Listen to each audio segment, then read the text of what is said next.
سوال یہ ہے کہ یا اللہ کے اعداد کتنے نکلیں گے اور لام کے اعداد کتنی دفعہ لیں گے، یا کے اعداد شامل کرنے ہیں یا نہیں؟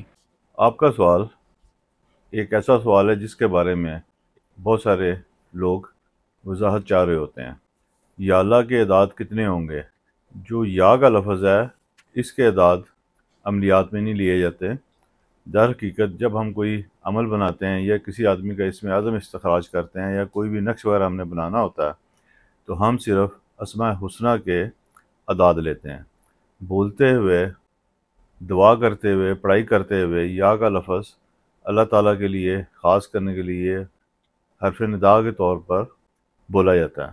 تو اس سے مراد صرف اللہ تعالیٰ کی طرف اس چیز کو منسوب کرنا ہوتا ہے کہ ہم اللہ تعالیٰ سے گفتگو کر رہے ہیں، اللہ تعالیٰ سے کے سامنے اپنی درخواست پیش کر رہے ہیں جو رحمان ہے، رحیم ہے۔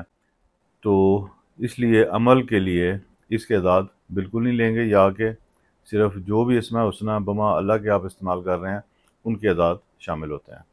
باقی بات یہ رہی کہ اللہ میں لام کے اعداد کتنی دفعہ لینے ہیں۔ تو اعداد کا بنیادی اصول تو یہ ہے کہ جو حرف اسم کے اندر ہوتا ہے ان تمام حروف کے اعداد لیے جاتے ہیں۔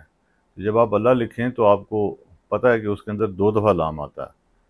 تو واضح سا جواب ہے، واضح بات ہے کہ آپ لام کے اعداد بھی 2 دفعہ لیں گے۔